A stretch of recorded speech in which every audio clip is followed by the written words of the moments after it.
मनभक्ती भावन पूजितो आई तुला कापूर दुपारती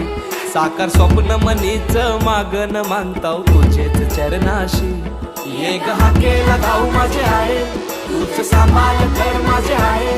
सदा राहो कृपा तुझी आमावरी माय खुशीन पदरांजे मान तुझा यो सोनचा प्याचा न हिरवे सारी नखन नारलाचा वेणी हल्दी कुंक वाचा न मान तुला नखुर दवण्याचा आई